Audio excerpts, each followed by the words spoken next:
Matilda.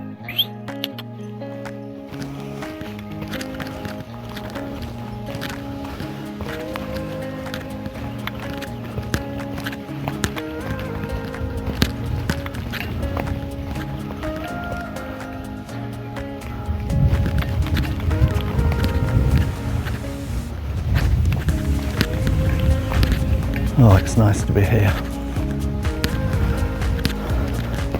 I'm here by myself today to hopefully do some fishing and some writing. I wouldn't normally bring my PC, but here it is, just in case I feel inspired.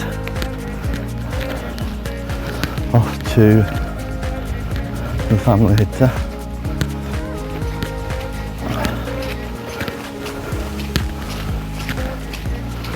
Just me and Matilda. Old girl.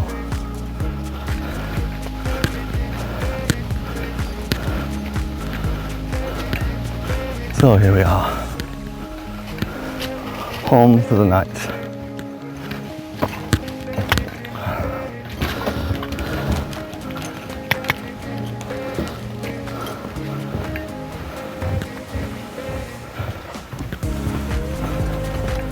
Maybe there's some fishing there for us today, maybe not.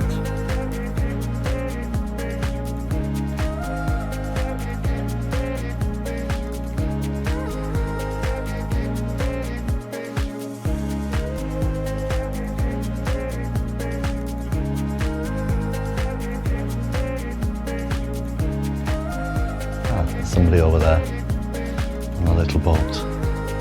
That across there is an island.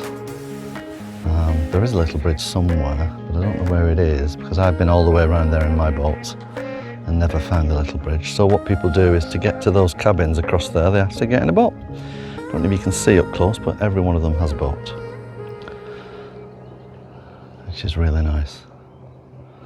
They're shipping back and forth today. I'm wondering they might be having a little bit of a celebration over there, I'm not sure. Nice.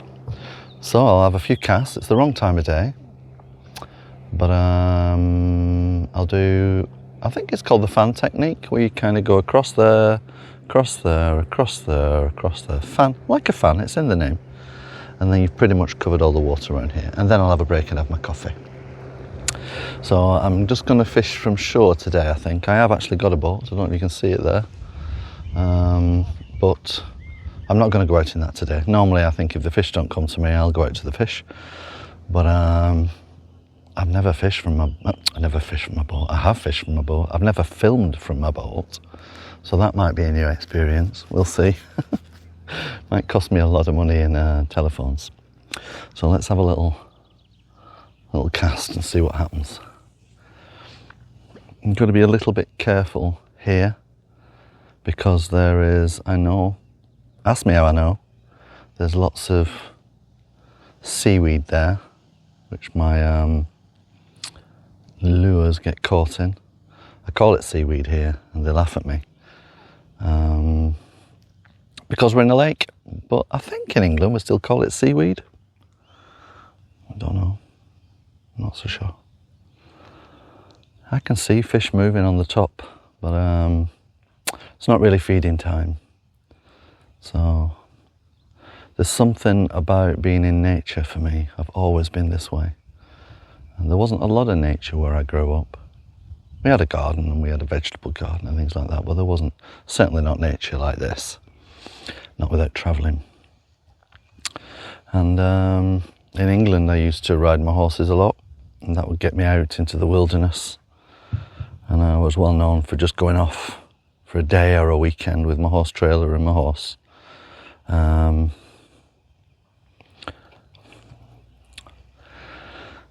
I think, as much as I love horses, I think it was really an excuse to get out in nature. I could ride horses here if I wanted, but the urge hasn't taken me as yet.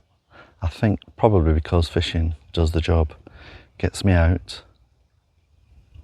Generally quite solitary. I do fish with other people sometimes, but generally on my own. And well, I suppose when I used to go out riding my horse, I used to go on my own, as they called it, and they used to say, why do you go riding on your own so much? And I used to think, well, I'm not actually on my own, I'm with my horse, and I'm in nature. So I wouldn't go as far as to say I'm not on my own because I'm with a fishing rod. But I am in nature, and I like all weathers. You know, I'm out here in the rain. Maybe I'll put a little video of what it was like here yesterday. Thunderstorm. But today it's calm and warm, and it looks a bit grey, but it's actually very warm. I'm just wearing a t-shirt.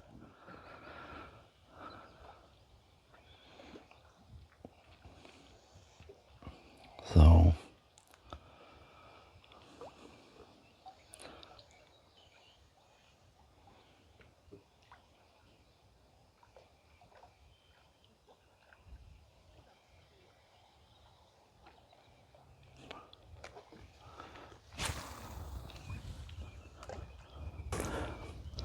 here I am doing a bit of fishing again.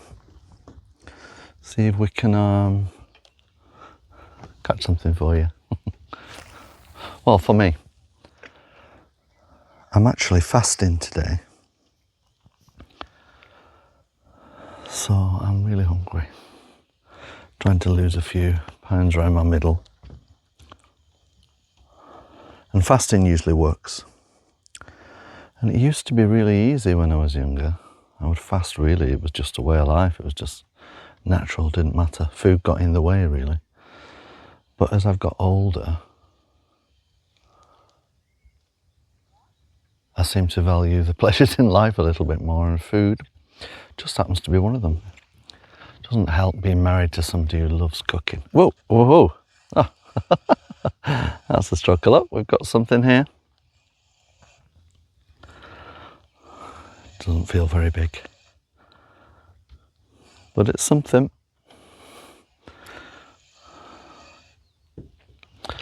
Let's just have a look, see what you like. Let me get a net.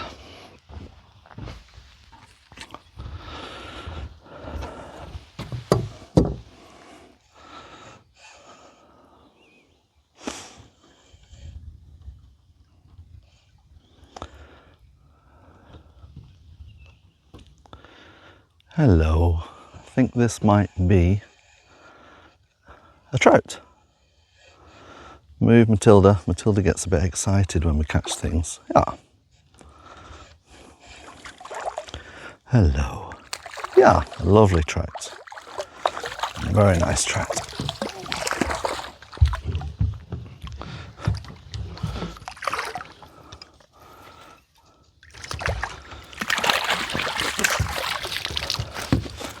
Yeah, we have a trout. I was just saying that I'm fasting today, and I thought to myself, I probably won't catch anything at this time.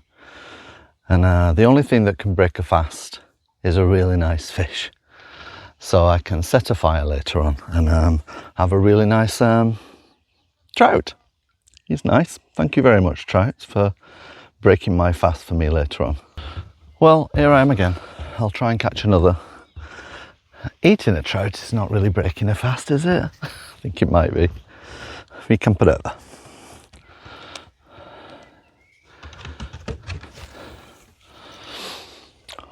Well, that was a surprise, catching a fish at this time of day. Matilda got very excited, didn't you? What were we talking about? Oh yeah, losing some pounds, yeah. Living with somebody who loves cooking. So yeah, fasting is not as easy. And I don't know if any of you try it, but I get a headache late on. I wake up in the night. There's something about changing the routine of my digestive system, probably. And but yeah. No, I can't have caught another. Nah. Yes, I've caught another. Yeah. It's not as big, this one. Oh. Maybe not. Seaweed. Although I did just see a massive fish just jumping over there, so I'll try over there. It's a bit strange talking to myself, but I'm only kind of verbalising what's going on inside my head, so it's not too bad. Try over there. So later on, I think I might get myself a little fire going outside here on the veranda and cook that trout, which looks very nice. I don't keep them all. I don't keep the little ones, and I don't keep the really big ones because they're older and they're going to breed and everything. I keep the in-between ones. I don't really like catching little ones because it feels like a waste in a way. So there's something going on in here today. So I am going to write in a minute. I'm going to write a little bit more. Maybe I'm putting it off a bit. I don't feel very motivated today.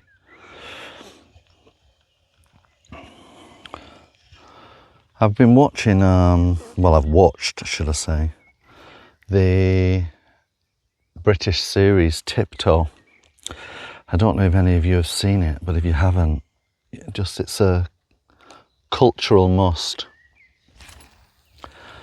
You need to see it. It's really quite harrowing. There's elements of fun in it, but it's not really a funny message. Oh, I forget his name now. The guy who wrote Queer as Folk. And it's really quite something about how we seem to be going backwards regarding gay rights. He argues that because we're more visible, we're more likely to be targets. Almost like society fooled us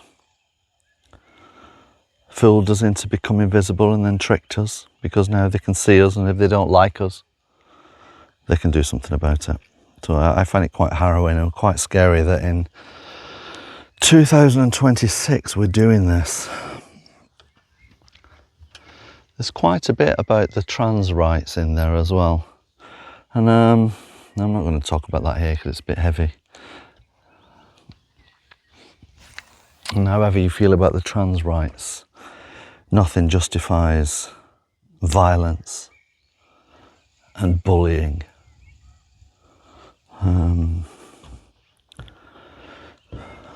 So this is a heavy conversation for me to have whilst fishing, but it is kind of what would be going on in my head. So this is what's called a spinning lure, a spinner. And apparently trout like glittery things flashing in front of their eyes. I know a lot of people like that.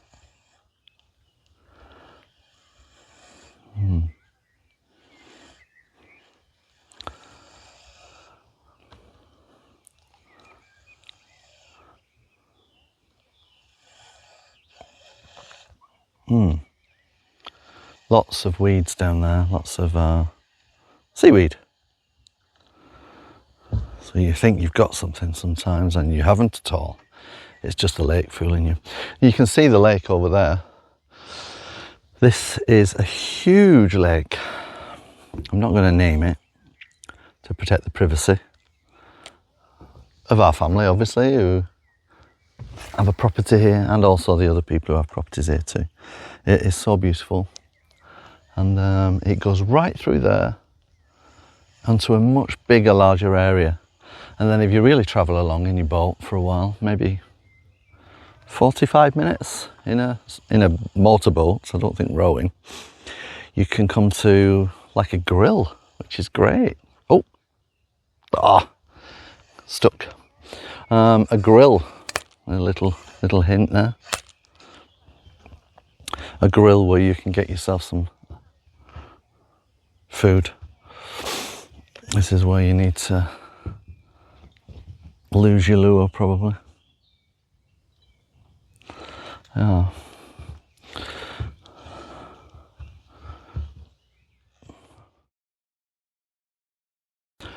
Yeah, there's a grill kind of restaurant at the end, which is really nice.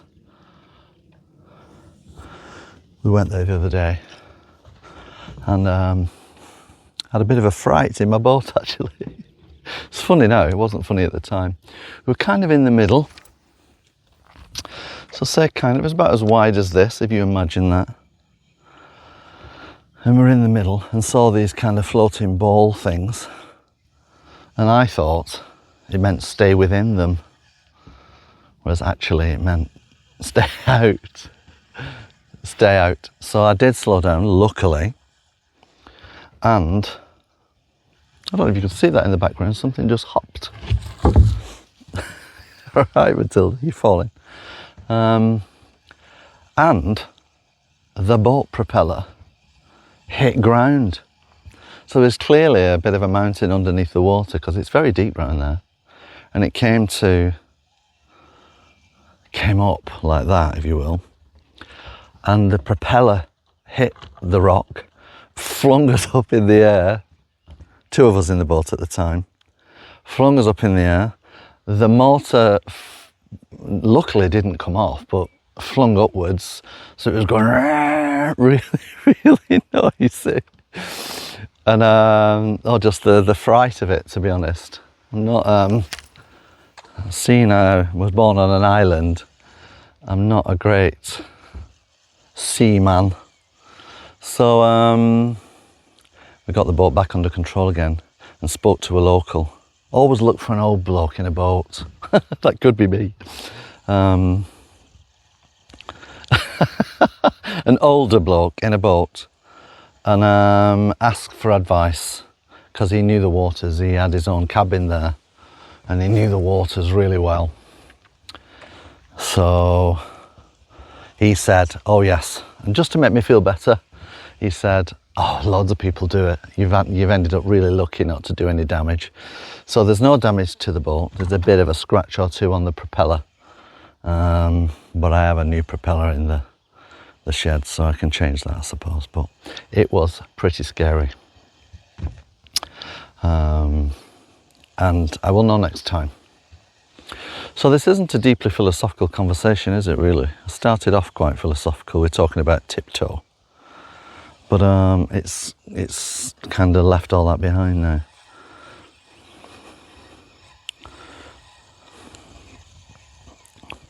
Right, I shall, I'm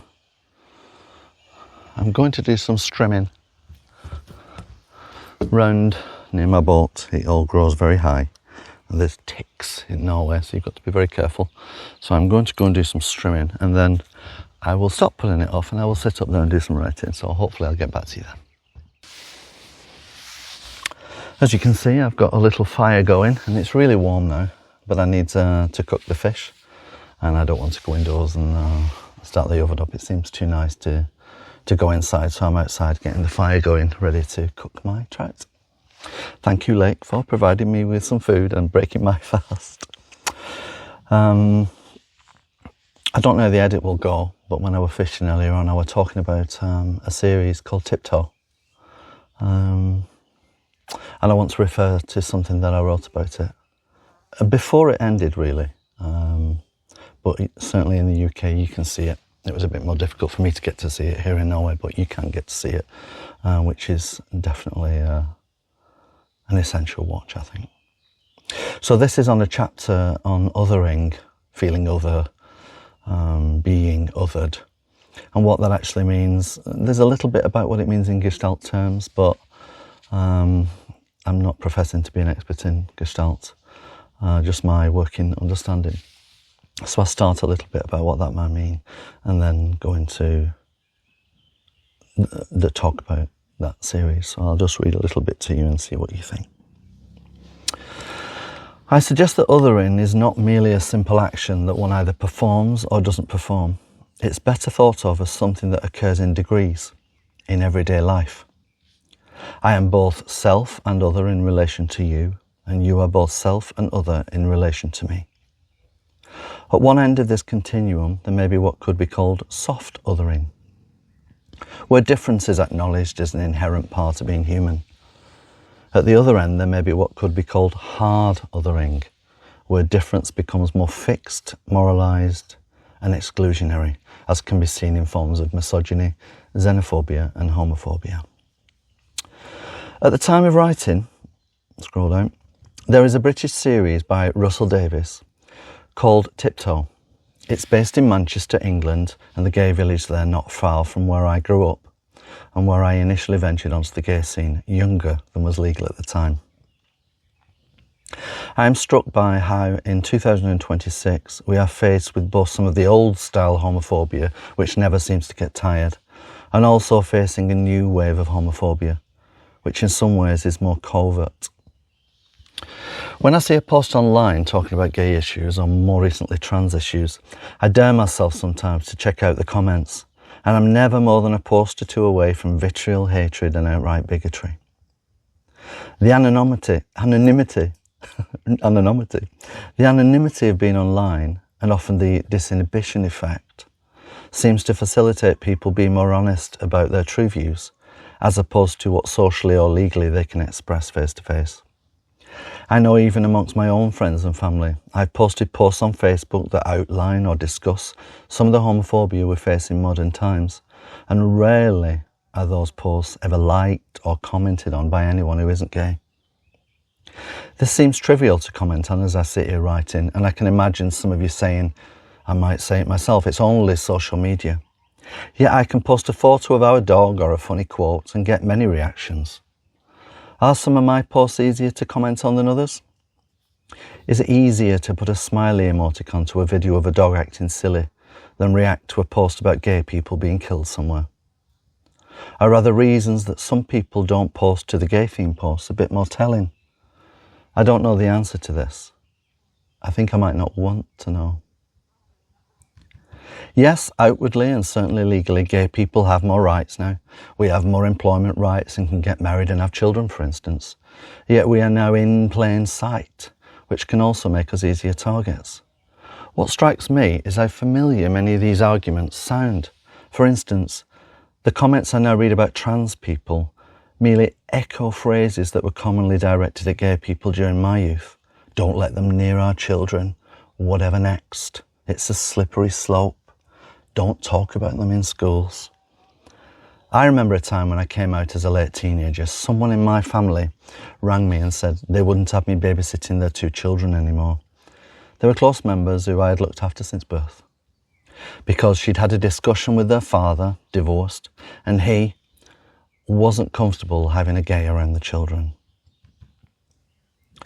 Although I remember being hurt, I also remember that this wasn't an alien feeling to me, and I felt that it was just par for the course for a gay person, particularly a gay male who were generally seen in the media as more unsavoury or even predatory than gay women.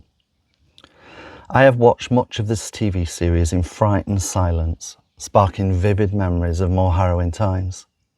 Even Key, my husband, who isn't prone to overt shows of emotion or worrying, has said how some of these scenes have stayed with him throughout the week. We were both struck by a speech by one of the main characters, Melba.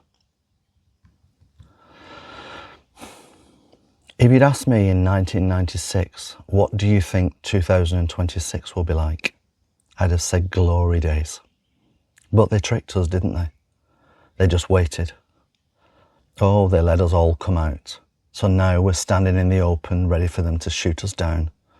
Look at me, I'm as out and proud as anything. But past couple of years, I'm a lot more careful. I used to walk into a room and just go, ta-da! Now I tiptoe, just in case. Hello, good girl. I am king of the world today. Ooh.